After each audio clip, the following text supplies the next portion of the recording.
এই জানিস, রাস্তায় একটা মেয়ে ছেলেকে দেখলাম দোকানদারি করছে। দাঁড়ান কাকিমা, মেয়ে ছেলে নয়, বলুন মেয়ে। একটা মেয়েকে রাস্তায় দেখলাম। আপনিও একজন মেয়ে, আর আপনার বাড়িতেও একটা মেয়ে আছে। যদি আপনাদের কেউ মেয়ে ছেলে বলে, আপনাদের কি ভালো লাগবে? এই মালটাকে দেখ, কি সুন্দর দেখতে। ও ভাই, মাল না, বলো মেয়ে। আর যদি তোমার মা, তোমার দিদি, তোমার বোন, বা যে তোমার ভবিষ্যতে স্ত্রী হবে, এদেরকে যদি মাল বলা হয়, তাহলে কি তোমার ভালো লাগবে? এই দেখ দেখ, এই মেয়েটাকে রেপ করেছিল। এই মেয়েটা একজন ধর্ষিতা।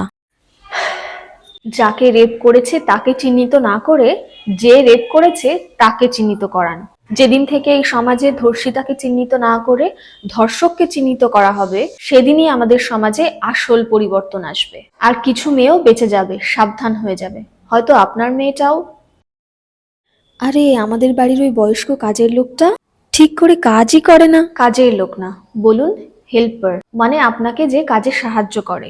আপনারই বাড়িতে আপনারই কাজে আপনাকে সে সাহায্য করে, তাই কাজের লোক না বলে বলুন যে আমাকে কাজে সাহায্য করে। আরে, এই বুড়ি ভিখারিটা না রোজ আসে, জানিস তো। ভিখারি নয় কাকিমা, বলুন অসহায় ব্যক্তি। সে অসহায় বলেই সে চায়, তাই বলে সে ভিখারি নয়। জানিস তো, এই ছেলেটা ওই মেয়েটার পেছনে লাগে। পেছনে লাগে না কাকিমা, বলুন ভালোবাসে, না হয় ভালো লাগে। এই মেয়েটার সাথে মনে হয় ছেলেটার কিছু লটর পটর আছে।